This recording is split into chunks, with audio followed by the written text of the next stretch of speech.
জেনাহের মাধ্যমে যাদের সম্পর্ক স্থাপন হবে, হারাম রিলেশনের মাধ্যমে যাদের বিবাহের বন্ধন হবে, এদের সাংসারিক জীবনে শুরু থেকে শেষ অভাব অনটন লেগেই থাকবে।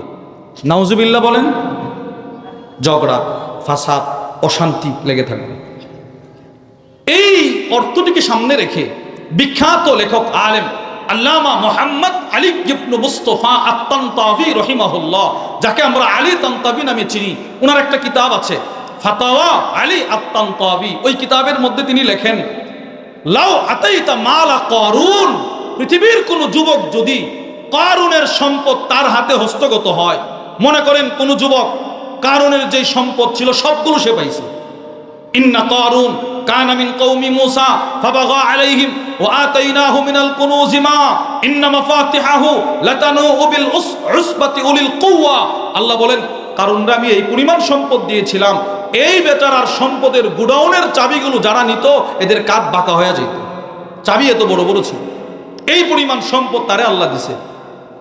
আল্লামা তানতাবী বলেন, পৃথিবীর কোন মানুষ যদি কারুনের সম্পদ অর্জন করে, ওয়াজাসাদা হিরকাল, হিরাকেল বাদশার শরীরের যে শক্তি ছিল, বিশাল দেহের আকৃতির মানুষ ছিলেন, ওই বেচারার শক্তি যদি কোনো যুবকরে আল্লাহ দান করে সে পায়, আর হারাম পন্থায় যদি ওয়াসালাতকা আশারাতু আলাফিন মিনান নিসা মিন কুল্লি আনওয়াইল জামাল, পুরো পৃথিবীতে যত সুন্দরী সুন্দরী মেয়ে আছে, 10,000 সুন্দরী মহিলা যদি তার হাতে চলে আসে, এরপরেও কারুনের সম্পদ নিয়ে তার অভাব অনটন লেগেই থাকবে। হিরাকিলের শক্তি দিয়েও তার তৃপ্তি আসবে না। 10,000 মহিলা পাওয়ার পরেও তিনি বলেন, হাল তাজুন্নু আন্নাকা তাকতাফি, তুমি কি মনে করো এই লোকটা শান্তিতে থাকবে? না। তিনি বলেন, না না, কারণের সম্পদ পাইলেও এই লোকটার শান্তি থাকবে না, হিরাকিলের শরীরের শক্তি পাইলেও এই লোকের শান্তি থাকবে না, 10,000 জিনাহের মাধ্যমে মহিলা তার হাতে থাকলেও তার শান্তি হবে না। তিনি বলেন, ওয়ালাকিন্না বিল ওয়াহিদা ওয়ালাকিন্না বিল হালাল তাকফিক, একজন হালাল স্ত্রী তাকে যেই পরিমাণ শান্তি দিবে। সুবহানাল্লাহ বলেন। কারণের সম্পদ যদি থাকে আর হারাম রিলেশনের মাধ্যমে বিবাহটা হয়, কোনো শান্তি নেই, অভাব অনটন দারিদ্রতা। মেরে ভাই আমার, তিলাওয়াতকৃত আয়াতে আল্লাহ রাব্বুল আলামিন পৃথিবীর সমস্ত গুনাহকে একটা শব্দের ভেতরে নিয়ে এসেছেন। শব্দটি হলো ফাওয়াহিশ, ফাহেশা। এটার ভেতরে সব ধরনের জঘন্য অপরাধ অন্তর্ভুক্ত। আল্লাহ রাব্বুল আলামিন সব ধরনের ফাহেশা কাজকে হারাম করেছেন, 1 নাম্বার। 2, আল্লাহ রাব্বুল আলামিন ফাহেশা কাজ যেহেতু হারাম করেছেন, অশ্লীলতা হারাম করেছেন, সেহেতু আল্লাহ পৃথিবীর সমস্ত মানুষকে ফাহেশা কাজ থেকে বিরত থাকার আদেশ করে। ফাহেশা কাজ থেকে বিরত থাকার আদেশ করে আল্লাহ। বলেন, ফাহেশা কাজ থেকে বিরত থাকার আদেশ করে কে ভাই? আল্লাহ। আর সব ধরনের ফাহেশা কাজ করার আদেশ করে শয়তান। সব ধরনের ফাহেশা কাজ করার আদেশ করে কে? শয়তান। প্রথম কথার আলোচনা, ফাহেশা কাজ হারাম করেছেন আল্লাহ। সূরাতুল আরাফের মধ্যে আল্লাহ রাব্বুল আলামিন বলেন, বিসমিল্লাহির রহমানির রহিম, কুল ইন্নামা হাররামা রাব্বিয়াল ফাওয়াহিশা মা যাহারা মিনহা ওয়া মা বাতান। আল্লাহ রাব্বুল আলামিন আল্লাহর রাসূলকে বলেন, দোস্ত আপনি বলে দিন, আমার রব সমস্ত ফাহেশা কাজ, অভ্যন্তরীণ বাহ্যিক, সবগুলোকে আল্লাহ হারাম করেছেন। এই আয়াতের ব্যাখ্যায় বিখ্যাত মুফাসসির আল্লামা আব্দুর রহমান ইবনে নাসির আস-সাঈদী রাহিমাহুল্লাহ তার বিখ্যাত তাফসীরের কিতাব তাইসিরুল কারীমির রহমান ফি তাফসীরি কালামিল মান্নান, ওই কিতাবের মধ্যে লেখেন, মা'না ফাওয়াহিশ বা ফাহেশা এই শব্দের অর্থ হলো আদ-দুনুব আল কিবার, সব বড় বড় কবিরা গুনাহ, বিশেষ করে কাজিনা, জেনা, বেবিচার, জেনা বেবিচার, সব ফাহেশা কাজ হারাম করেছেন কে? সবাই বলেন কে? আল্লাহ। জেনাও হারাম করছেন আল্লাহ। এবার প্রশ্ন, হুজুর ফাহেশা কাজ কি দিন নির্দিষ্ট করে করা যাবে? যেমন আমরা করি 14ই ফেব্রুয়ারি, অশ্লীলতা চলে না 14ই ফেব্রুয়ারি? বলেন, কথা বলেন। এমন কি যেই মানুষটা নামাজ পড়ে 5 ওয়াক্ত, ইনার বাড়িতেও যদি বিবাহের অনুষ্ঠান হয় তো চাচাতো বোনকে দেখে, চাচাতো বোন নিজের প্রদর্শন করে তার ভাইয়ের সামনে, আনন্দ ফুর্তি করে। এজন্য প্রশ্ন, হুজুর ফাহেশা কাজ আল্লাহ হারাম করেছেন কতদিনের জন্য? উত্তর, মুসনাদুল ইমাম আহমদ ইবনে হাম্বলের বর্ণনা, ওয়ানিল মিকদাদ ইবনুল আসওয়াদ রাদিয়াল্লাহু তাআলা আনহু قال, হযরত মিকদাদ ইবনুল আসওয়াদ রাদিয়াল্লাহু তাআলা আনহু থেকে বর্ণিত, তিনি বলেন, قال রাসূলুল্লাহ সাল্লাল্লাহু আলাইহি ওয়াসাল্লাম, নবীজি সাল্লাল্লাহু আলাইহি ওয়াসাল্লাম একদিন সাহাবাদের সামনে এসে একটা প্রশ্ন করলেন, মা তাকুলুনা ফিজ জিনা। আল্লাহর রাসূল বলে, এই সাহাবারা, ফাহেশা কাজ জেনা, এই জেনাহের ব্যাপারে তোমাদের কি বক্তব্য? ক্বালু হুয়া হারাম। সব সাহাবারা উত্তর দিল, ইয়া রাসূলুল্লাহ, এটা তো হারাম। নবীজি প্রশ্ন করলেন, বলো তো কতদিনের জন্য? সাহাবারা জবাব দিলেন, হারামাহুল্লাহু ওয়া রাসূলুহু ইলা ইয়াউমিল কিয়ামাহ, কিয়ামত পর্যন্ত সময়ের জন্য ফাহেশা, অশ্লীল কাজ হারাম। বলেন তো কোন দিন পর্যন্ত? সবাই বলেন কোন দিন পর্যন্ত? তাহলে আমার ছেলে, আমার মেয়ে, আমি মুমিন, আমি মুসলমান, আমার মেয়েটা, আমার ছেলেটা যে 14 তারিখ একদম প্রতি বছরে জেনাহে লিপ্ত হয়, জেনা লিপ্ত হওয়ার দ্বারা অনেক অর্থ এগুলো পরে হবে, বাদ বাকি অশ্লীলতা 14ই ফেব্রুয়ারি আমাদের দেশে চলে না, বলেন না চলে। আর এই বছর তো আরো জঘন্য অপরাধ হবে, যেই রাত্রিতে আমাদের লাইলাতুন নিসফি মিন শাবান হবে, ওই দিনটাই এই হারাম কাজটা চলবে। এজন্য এই কাজগুলো 14 ফেব্রুয়ারি নিজের বাড়িতে বিবাহের অনুষ্ঠান, এইগুলোর সামনে রেখে এই কাজগুলো করা হালাল না হারাম? সবাই বলেন জোরে, হারাম। 1 নাম্বার, সমস্ত অশ্লীল কাজ হারাম করেছেন আল্লাহ। 2, অশ্লীল কাজ থেকে বিরত থাকার আদেশ আল্লাহ, আর অশ্লীল কাজ করার আদেশ হলো শয়তানের। নাউজুবিল্লাহ বলেন। আল্লাহ যে আদেশ করেন বিরত থাকার, তার দৃষ্টান্ত সূরাতুন নাহলের মধ্যে আল্লাহ রাব্বুল আলামিন বলেন, বিসমিল্লাহির রহমানির রহিম, আল্লাহ রাব্বুল আলামিন বলেন, ইন্নাল্লাহা ইয়া'মুরু বিল আদলি ওয়াল ইহসান ওয়া ইতাইযিল কুরবা ওয়া ইয়ানহা আনিল ফাহশাই ওয়াল মুনকারি ওয়াল বাগয়। আল্লাহ রাব্বুল আলামিন বান্দাকে আদেশ করে আদল করার জন্যে, ইহসান করার জন্যে, আত্মীয়তার হক আদায় করার জন্যে, নিকটাত্মীয়র হক আদায় করার জন্যে, এবং আল্লাহ এই আদেশও করেন আমরা যেন ফাহেশা কাজ থেকে বিরত থাকি। সুবহানাল্লাহ বলেন। আমরা যেন ফাহেশা কাজ থেকে বিরত থাকি। আরো স্পষ্ট ভাষায় আল্লাহ বলতেছেন, ওয়ালা তাকরাবুল ফাওয়াহিশ, না, তোমরা অশ্লীল কাজের কাছেও যেও না, আল্লাহ বলতেছেন। দেখেন, অশ্লীল কাজ থেকে বিরত থাকার আদেশ কার? অপরদিকে শয়তান আদেশ করে। সূরাতুল বাকারা আল্লাহ রাব্বুল আলামিন বলেন, বিসমিল্লাহির রহমানির রহিম, আশ-শাইতানু ইয়াইদুকুমুল ফাকরা ওয়া ইয়া'মুরুকুম বিল ফাহশা। আল্লাহ রাব্বুল আলামিন বলেন, শয়তান মানুষকে দারিদ্রতার ভয় দেখায়, অশ্লীল কাজের আদেশ করে, ফাহেশা কাজের আদেশ করে, জিনাহের আদেশ করে। প্রশ্ন, হুজুর শয়তান মানুষকে জিনাহের আদেশ করে কিসের মাধ্যমে? ফুদাইল ইবনে আয়াজ রাহিমাহুল্লাহর বক্তব্য, যেটি লিখেছেন আল্লামা আবু বকর ইবনে আবিদ দুনিয়া, তার বিখ্যাত কিতাব যাম্মুল মালাহি, ওই কিতাবের মধ্যে লেখেন, ফুদাইল বলে শয়তান মানুষকে ফাহেশা কাজের আদেশ করে গানের মাধ্যমে। বলেন নাউজুবিল্লাহ। বলেন তো কিসের মাধ্যমে? সবাই বলেন কিসের মাধ্যমে ভাই? গান। গান আল গিনা রুকিয়াতুজ জিনা।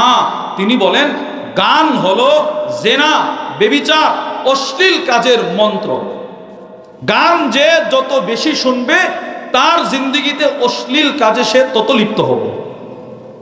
আপনারা সকলেই চিনেন, নামও শুনেছেন, আল্লামা হাবিবুল্লাহ মিসবাহ রহিমাহুল্লাহ। এখনো ওনার একটা বয়ান আছে ইউটিউবে, আপনারা যদি দেখেন তো পাবেন গান সম্পর্কে। উনি বলতেছিলেন একটা বয়ানে যে গান মানুষের অন্তরে জিনাহের শাহওয়াত সৃষ্টি করে। বলেন নাউজুবিল্লাহ। এই জন্যে গানের সাথে সরাসরি শয়তানের সম্পর্ক, গানের সাথে সরাসরি শয়তানের সম্পর্ক। ইমাম বুখারী রহিমাহুল্লাহর বিখ্যাত কিতাব আল আদাবুল মুফরাদের 1259 নম্বর হাদিসের বর্ণনা আম্মা জানা আয়েশা আস-সিদ্দিকা রাদিয়াল্লাহু তাআলা আনহা থেকে বর্ণিত। তিনি একদিন হাঁটতেছেন, ইনার ভাগ্নির ঘরের সামনে এক বাউল শিল্পী ওই হাররিকু রাসা, মাথা হেলাইতেছে আর গান গাইতেছে। সাথে সাথে আম্মাজান বললেন, উফ, হায় আফসোস, শয়তান, এই গানাদার তো একটা শয়তান, আখরিজু, তোমরা তাকে তাড়াতাড়ি ঘর থেকে বের করো। তাহলে আপনারা বলেন তো গানাদারকে শয়তান বলেছেন আম্মাজান আয়েশা আস-সিদ্দিকা রাদিয়াল্লাহু তাআলা আনহা। এই হাদিসটারই কেমন যেন ব্যাখ্যা করলেন আল্লামা ইমাম ইবনুল কাইয়িম আল জাওজিয়্যা রাহিমাহুল্লাহর বিখ্যাত কিতাব ইগাতাতুল লাহফান ফি মাসাইদিশ শাইতান। ওই কিতাবের মধ্যে ওমর ইবনে আব্দুল আজিজ তার সন্তানকে বলে, সন্তান, তুমি তোমার জীবদ্দশায় যদি কোনো জিনিসকে ঘৃণা করো, ঘৃণা, তো তোমার ঘৃণিত বস্তুটা যেন ওইটা হয় যেটি গান। গানটা যেন তোমার সর্বপ্রথম ঘৃণার বস্তু হয়। বলে, আব্বু কেন? বাদউহা মিনাশ শাইতান, গানের শুরু শয়তান থেকে, গানের শেষ ওয়া আকিবাতুহা সাখতুর রহমান, গানের শেষ হলো আল্লাহর গজব। নাউজুবিল্লাহ বলেন। এবার আপনি বলেন, আমাদের দেশে শুধু নিজে গান শোনে না, পড়োশিরও গান শোনায়। বুঝেন নাই? আরে শোনায় কিনা বলেন? একটা বিবাহের অনুষ্ঠান, বাস দুইটা ডেক্সেট দিয়ে দিছে, দূর দূরান্তের বাসার মানুষগুলো এই বেচারার গানের আওয়াজের কারণে ঘুমাইতে পারে না। আর এই গানের মাধ্যমে শয়তান মানুষকে জিনাহের দিকে দাওয়াত করে। এজন্য আল্লাহ রাব্বুল আলামিন বলেন, বিসমিল্লাহির রহমানির রহিম, ইন্নাশ শাইতানা লাকুম আদুব্বুন ফাত্তাখিদুহু আদুব্বা। আল্লাহ রাব্বুল আলামিন বলে, নিশ্চয়ই শয়তান তোমাদের শত্রু, তাকে শত্রু হিসেবে বিবেচনা করবা। এরপরে 3 নম্বর পয়েন্ট, আল্লাহ ফাহেশা শব্দ বলতে বলতে এক পর্যায়ে আমাদেরকে সরাসরি শব্দটাই বলে ফেলছে। আল্লাহ বলে, ওয়ালা তাকরাবুজ জিনা। শোনো, আমি তো এতদিন পর্যন্ত তোমাদেরকে বলে আসছি অশ্লীল কাজ করবা না, এখন তোমাদেরকে সরাসরি বলে দিচ্ছি জিনা করবা না, জিনাহের কাছেও যেও না। বলেন, জিনাহের কাছেও কি? নিকটে যেও না। ইন্নাহু কানা ফাহিশা, এটা অশ্লীল কাজ, এটার কাছে যেও না। জিনা কত বড় জঘন্য অপরাধ! মুসলিম শরীফের বর্ণনা, হযরত আব্দুল্লাহ ইবনে মাসউদ রাদিয়াল্লাহু তাআলা আনহু থেকে বর্ণিত, তিনি বলেন, সাআলতু রাসূলুল্লাহ সাল্লাল্লাহু আলাইহি ওয়াসাল্লাম, হযরত আব্দুল্লাহ ইবনে মাসউদ নবীজির কাছে প্রশ্ন করলেন, আইয়ুদ দামবি আ'যামু ইনদাল্লাহ, ইয়া রাসূলুল্লাহ, আপনার কাছে সবচেয়ে জঘন্য অপরাধ কোনটি? নবীজি বলে, যে আল্লাহ তোমাকে সৃষ্টি করলো ওই আল্লাহর সাথে কাউরে শরীক করা, এটা সবচেয়ে জঘন্য অপরাধ। সাহাবী প্রশ্ন করলেন, এরপরে কোনটি? আল্লাহর রাসূল বলে, আনতাকতুলা ওয়ালাদাক, নিজের সন্তানকে নিজে হত্যা করা, মাখাফাতা আইয়াতআমা মাক, এই ভয়ে সন্তান তোমার সাথে বড় হলে খাবার খাবে, জন্ম নিয়ন্ত্রণ করা। সন্তান, স্বামী স্ত্রী একসাথে থাকে, সন্তান নিবা না কোনা, সন্তান নিলে খাওয়ামো কেমনে, 10,000 টাকার চাকরি করি, এই ভয়ে সন্তান হত্যা করা, এটা সবচেয়ে জঘন্য অপরাধ। এরপরে সাহাবী বলে, ইয়া রাসূলুল্লাহ, এরপরে কোনটি? রাসূলুল্লাহ সাল্লাল্লাহু আলাইহি সাল্লাম বলে, এরপরে হলো আনতুজানি হালিলাতা জারিক, তোমার প্রতিবেশীর স্ত্রীর সাথে জেনা ব্যভিচার করা। নাউজুবিল্লাহ বলেন না। পাশের বাড়ির ভাইয়ের বিবি, ভাবি কেমন আছেন? বাজারে যাব, আপনার বাজার লাগবে, টাউনে যাচ্ছি, কিছু আনতে হবে, এগুলো যদিও সরাসরি জিনা নয়, কিন্তু আল্লামা ইমাম ইবনুল কাইয়িম আল জাওজিয়্যিয়া রাহিমাহুল্লাহ বলেন এগুলো জিনাহের প্রারম্ভিকতা। নাউজুবিল্লাহ বলেন। প্রতিবেশীর স্ত্রীর সাথে কথা বলা না, কোনো দরকার নাই কথা বলা। তাহলে আমরা বুঝলাম জেনাহের কাছেও যাওয়ার নিষেধ করলেন আল্লাহ। কেন? জেনা সবচাইতে জঘন্য অপরাধ। এবার এই বিষয়টার গুরুত্ব বুঝাইতে গিয়ে দুইটা কথা শুনবো। এক নাম্বার, রাসূলুল্লাহ সাল্লাল্লাহু আলাইহি ওয়াসাল্লাম জীবনে যত মহিলাকে বায়াত নিয়েছেন, বায়াত, আল্লাহ বলেন মহিলারা আপনার কাছে বায়াত হতে আসলে এদেরকে একটা শর্ত দিবেন, এই শর্তে বায়াত করতেছি কখনো জিনা করা যাবে না। সুবহানাল্লাহ বলেন। পুরুষ নবীর কাছে বায়াত হতে আসলে রাসূল এই শর্তটা দিতেন, জিনা করা যাবে না। মহিলাদের দৃষ্টান্ত সূরাতুল মুমতাহিনার মধ্যে আল্লাহ রাব্বুল আলামিন বলেন, বিসমিল্লাহির রহমানির রহিম, ইয়া আইয়ুহান নাবিয়্যু ইযা জাআকাল মুমিনাত, হে নবী আপনার কাছে যখন কোনো মুমিন নারী আসবে, ইউবাইয়না আলা আল্লাহ তুশরিকনা বিল্লাহি শাইআ, আপনি এদেরকে এই শর্তে বায়াত করবেন এরা যেন আল্লাহ তাআলার সাথে কাউরে শরীক না করে, ওয়ালা ইয়াসরিকনা, যেন চুরি না করে, ওয়ালা ইয়াজনিন, জিনা যেন না করে। দেখেন শর্ত দিছে। মহিলাদের ক্ষেত্রে নবীজি এই শর্ত জোড়ায় দিতেন। এবার পুরুষদের ক্ষেত্রে মুসলিম শরীফের বর্ণনা, وعن عبادة بن صامت رضي الله تعالى عنه قال, উবাদা ইবনে সামিত রাদিয়াল্লাহু তাআলা আনহু থেকে বর্ণিত, তিনি বলেন, কুন্না মা রাসূলিল্লাহি সাল্লাল্লাহু আলাইহি ওয়াসাল্লাম ফি মাজলিস, উবাদা ইবনে সামিত বলে নবীজি সাল্লাল্লাহু আলাইহি ওয়াসাল্লামের সাথে এক মজমায় বসা, নবীজি হঠাৎ করে আমাদেরকে বলতে লাগলেন, তুবায়ুনি আলা আল্লাহ তুশরিকু বিল্লাহি শাইআ, তোমরা আমার কাছে এই মর্মে বায়াত হও, তোমরা আল্লাহ তাআলার সাথে কাউকে শরীক করবা না, ওয়ালা তাজনু, তোমরা আল্লাহ তাআলার সাথে কাউকে শরীক করবা না, এক নাম্বার। দুই নাম্বার, তোমরা জিনা করবা না। সুবহানাল্লাহ বলেন। দেখেন মহিলাদের ক্ষেত্রেও জিনা না করার শর্ত, পুরুষদের ক্ষেত্রেও জিনা না করার শর্ত। এবার আপনি বলবেন হুজুর এই শুরুর থেকে জেনা জেনা বলতেছেন, জেনা কি? জিনাহের অর্থ কি? জেনার অর্থ লিখেছেন আল্লামা ইমাম ইবনুল কাইয়িম আল জাওজিয়্যিয়া রাহিমাহুল্লাহ তার বিখ্যাত কিতাব। এবার এদিকে কথা বলতেছি, এদিকে কথা বলতেছি।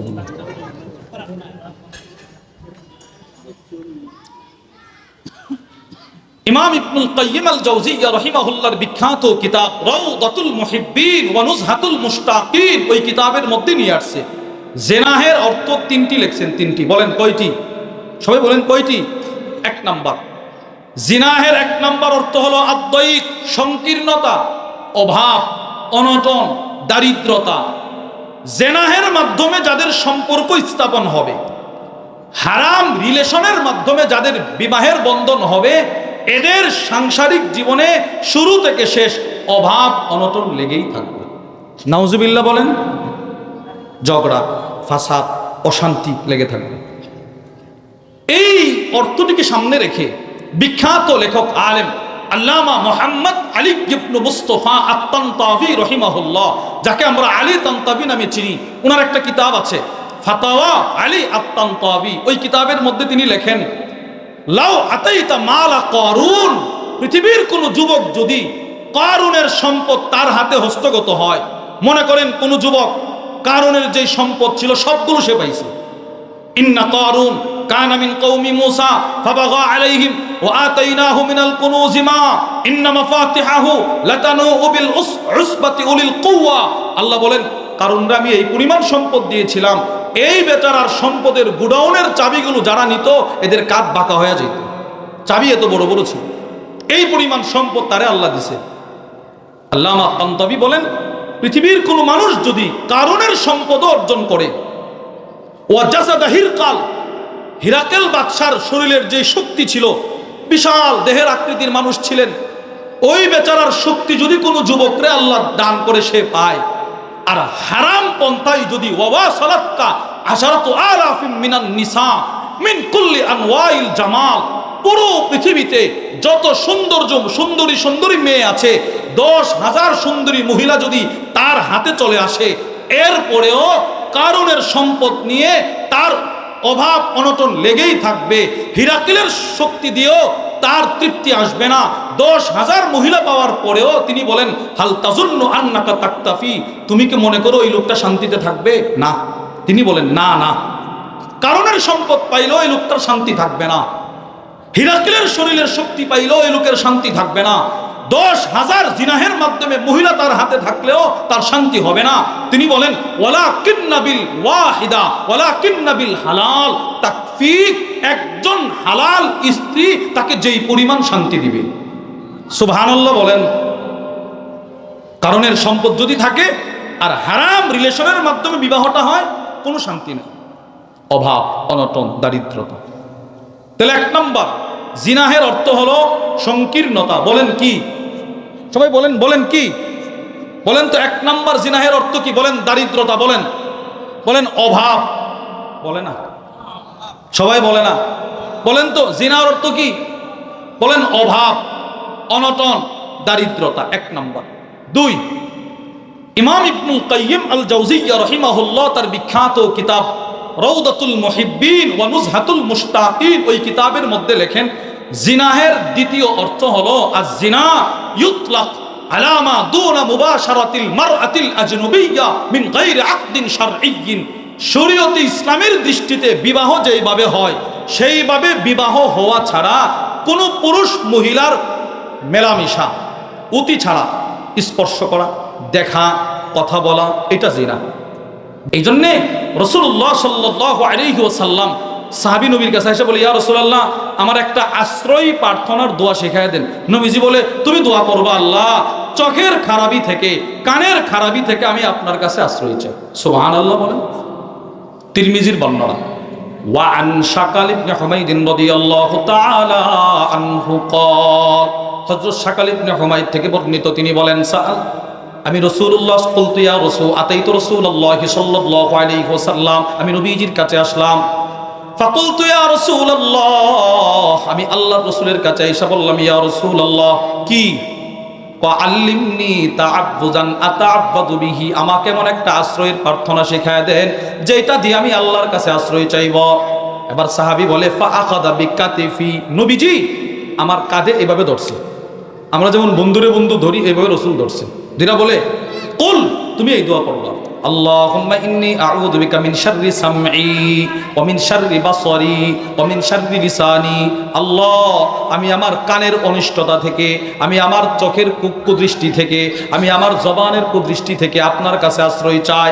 সুবহানাল্লাহ বলেন। সাহাবীরা নবীজি শিখাইতেছে। ওয়া মিন শাররি সামঈ এর ব্যাখ্যায় আউনুল মাবুদের মধ্যে লেখা হয়েছে, লা আসমাউ বিহি শাইআ, আমি যেন আমার কান দিয়ে এমন কথা না শুনি, লা তাকরা, যেই কথা আপনি রব অপছন্দ করেন, ওয়ালা আরা বিহি শাইআ, আমি যেন আমার 2 চোখ দিয়ে এমন চিত্র না দেখি, হাত্তা লা তারদা, যেই চিত্রের প্রতি আপনিও সন্তুষ্ট। বলেন, বেগানা নারী দেখা আল্লাহ খুশি হয়? বলেন না কথা। তো গান শোনা আল্লাহ বুঝি খুশি হয়? আল্লাহ যেটা নারাজ, এটা করতে নিষেধ করছেন। এটার থেকে নবীজি সাহাবীরে পানা শিখাইছেন, আশ্রয় চাও। এই জন্য আল্লাহ রাসূল সাহাবারা রাস্তায় দাঁড়ায় কথা বলতেন, নবীজি ডাক দিছে। বুখারীর বর্ণনা, ওয়া আন আবি সাঈদ আল খুদরি রাদিয়াল্লাহু তাআলা আনহু ক্বাল, আবু সাঈদ আল খুদরি রাদিয়াল্লাহু তাআলা আনহু বলেন, قال النبي صلى الله عليه وسلم, নবীজি সাল্লাল্লাহু আলাইহি ওয়াসাল্লাম ইরশাদ করেন, আল্লাহ রাসূল একদিন সাহাবাদেরকে উদ্দেশ্য করে বললেন, ইয়াকুম ওয়াল জুলুস আলা তুরকাত, এই সাবধান সাহাবারা, রাস্তার উপরে দাঁড়ানো, রাস্তার মধ্যে বসা থেকে তোমরা বিরত থাকো, তোমরা খালি রাস্তায় বসে থাকো। সাহাবারা বলে, মালানা বুদ্দুনিয়া রাসূলুল্লাহ, ওগো আল্লাহর নবী, রাস্তায় আমাদেরকে দাঁড়াতেই হয়, না তাহাদ্দাসু ফিহা, রাস্তায় আমরা কথা বলি, এছাড়া আমাদের কোনো উপায় নাই। এবার আল্লাহর রাসূল বলেন, ফাইদা আবাইতুম ওয়া ফি রিওয়ায়া ফাইদা আতাইতুম ইলাল মাজালিস, যদি রাস্তায় দাঁড়ায় কোনো কথা বলতেই হয়, ফাআতুত তরিকা হাক্কাহা, রাস্তার হক আদায় করবা। সাহাবারা প্রশ্ন করলেন, ইয়া রাসূলুল্লাহ ওয়া মা হাক্কুত তরিক, রাস্তার আবার হক কিসের? রাসূল বলেন, কদ্দুল বাসার, রাস্তায় যখন কথা বলবা, রাস্তায় যখন চলবা, নিজের দৃষ্টিটা নিচে রাখবা। সুবহানাল্লাহ বলেন। চোখের হেফাজত করবা, চোখের হেফাজত করবা। তাহলে আমরা বুঝলাম চোখের দ্বারা কুদৃষ্টি দেওয়া এটাও জিনার অন্তর্ভুক্ত। বলেন, এটাও কিসের অন্তর্ভুক্ত? জিনা। এবার দেখেন, এই চোখের জিনা থেকে বেঁচে থাকা আপনার জন্যও কঠিন, আমার জন্যও কঠিন। কঠিন কিনা বলেন? যারা বাস্তব এটা বলেন, বলেন কঠিন কিনা? আর কঠিন হবেই তো, আল্লাহ কোরআনে বলে দিচ্ছেন, বিসমিল্লাহির রহমানির রহিম, খলিকাল ইনসানু দাঈফা। আল্লাহ বলেন মানুষকে বড় দুর্বল করে বানানো হয়েছে। এই আয়াতের ব্যাখ্যায় তাফসীর ইবনে কাসিরের মধ্যে আছে কিসের দিক থেকে দুর্বল। আল্লামা ইবনে কাসির লেখেন, ফি আমরিন নিসা, মহিলাদের ক্ষেত্রে মানুষ বড় দুর্বল, মহিলাদের ক্ষেত্রে মানুষ বড় দুর্বল। ইয়াযহাবু আকলুহু ইনদাহুন্না, মহিলাদের কাছে যখন পুরুষ যায় তখন তার হিতাহিত জ্ঞানটা চলে যায়। এটাই বাস্তব। মহিলাদের কাছে পুরুষ গেলে তার হিতাহিত জ্ঞান চলে যায়। এজন্য আল্লামা ইমাম ইবনুল কাইয়িম আল জাওজিয়্যিহ রাহিমাহুল্লাহ লিখেন, আল মারআ তামাররু বিরাজুল, কোন মহিলা যদি কোন পুরুষের সামনে দিয়ে হেঁটে যায়, ফালা ইয়ামলিকু নাফসা আনিন নাজরি ইলাইহা, ওই পুরুষটা মহিলার দিকে না তাকায়া থাকাটা তার জন্য অনেক কঠিন। কঠিন কিনা বল? কঠিন। এই যে আমার উপরে যে বয়ান করলেন, আমাদের সকলের প্রিয় ব্যক্তিত্ব হাকিমুন নফস আল্লামা মুফতি মুশতাকুন নবী কাসিম হাফিজুল্লাহ হুজুরের জবান থেকে আমরা শুনছি, হুজুর বলে, আমি ঢাকায় ঢুকলে আমার চোখের খেয়ানত হবে, এই ভয়ে আমি ঢাকায় জুমাই পড়াইতাম না। আমার কেউ রাজি করতে পারে আমি জুমা পড়াবো না, না না না। এখন যে জুমা পড়াই, কেমনে পড়াই জানেন? আমাদেরকে বলে, আমি যেখানেই বয়ান করি ঢাকা শহরে ঢোকার আগে আমি ঘুমায় যাই। আজ পর্যন্ত আমি ঘুম থেকে জাগ্রত হয় আমার মসজিদ দেখি। মানে হুজুরে ঢাকা শহরে ঢুকলে চোখ খুলতে চায় না, ঘুমায় থাকে। আমার বলতেছে গাড়িতে, হয়তো চোখ বন্ধ করে রাখে অথবা ঘুমায় থাকে। ড্রাইভার বলে মসজিদের সামনে আসছি, বাস হুজুর মসজিদের জন্য বের হয়ে যায়। চোখের হেফাজত এটা আমাদের জন্য অনেক কঠিন। সাহাবা ইকরাম রাদিয়াল্লাহু তাআলা আজমাইনের মধ্যে এক সাহাবী নবীর দরবারে আসছে, আস-সহিহুল মুসনাদ মিম্মা লাইসা ফিস সহিহাইন। ওই হাদিসের মধ্যে আল্লামা, ওই কিতাবের মধ্যে আল্লামা আবু আব্দুর রহমান আল ওয়াদিঈ রাহিমাহুল্লাহ নিয়ে আসছেন। এক যুবক সাহাবী নবীর কাছে আসছে, এসে বলে, ইয়া রাসূলুল্লাহ ইযনিলি বিজিনা, ও আল্লাহর নবী আমি জিনা করব, জিনা করতে মনে চায়, জিনা করার অনুমতি দেন। নাউজুবিল্লাহ বলেন। সাহাবী নবীর কাছে আসছে, এসে সরাসরি বলতেছে আমি জিনা করব, আমার অনুমতি দেন। সব সাহাবারা ফাকবালা আলাইহিল কওম ফাসাজারু, সবাই এসে বলে বেয়াদব, নবী শুনবেন সেই কথা বলে, সবাই ধমকাইতেছে। রাসূল বলে, ধমক দিও না, তাকে আমার সামনে নিয়ে আসো। ফাদানা মিন ফাজালাসা করিবা, এই সাহাবী যুবক নবীর কাছে আসছে, একদম নবীজির কাছে বসছে। আল্লাহর রাসূল বলে, আফাতুহিব্বুহু লিউম্মিক, তোমার জিনা করতে মনে চায়? বলে জি। আচ্ছা, তুমি কি তোমার মায়ের সাথে জিনা করতে ভালোবাসো? লা জালানি আল্লাহু ফিদাক ইয়া রাসূলুল্লাহ, আল্লাহ আমাকে আপনার জন্য কুরবান করুন, আমি মায়ের সাথে কেমনে জিনা করব? ওয়ালান নাস ইহিব্বুনাহু লিউম্মাহাতিহিম, কোন মানুষই তো তার মায়ের সাথে জিনা করতে চাইবে না। আল্লাহর রাসূল বলেন, তাইলে মেয়ের সাথে না, তাইলে বোনের সাথে না, তাইলে খালাম্মার সাথে না, তাইলে ফুফুর সাথে না। আল্লাহর রাসূল বলেন, তাইলে তুমি যেই মেয়েটার সাথে জিনা করতে চাইবা, ওই মেয়েটা হয়তো কারো না কারো বোন, কারো মা, কারো খালাম্মা। এই কথা বলার পর নবীজি আরো সামনে আসলেন। এবার আল্লাহর রাসূল ফাওয়াদা আয়াদাহু আলাই, তার হাত, তার শরীরে নবীজির হাতটা রাখলেন। আল্লাহ রাসূল এবার দোয়া করলেন, আল্লাহুম্মা গফির যামবাহু, আল্লাহ এই যুবক অতীতে যত গুনাহ করছে জিনা সবগুলো আপনি ক্ষমা করে দেন। ওয়াতাহির কলবা, তার কলবটা পবিত্র করে দেন। আল্লাহ তার লজ্জাস্থান হেফাজত করেন। সাহাবারা বলে, রাসূলের এই দোয়ার বরকতে এই সাহাবী নবীজির দরবার থেকে বের হওয়ার পর আর কোনো দিন কোনো বেগানা নারীর দিকে তাকায় নাই। সুবহানাল্লাহ বলেন। এই জন্যে আপনার মনে চাইবে একটু নারী দেখি, মনে চাইবে, এটা চাইবে আপনার মনে।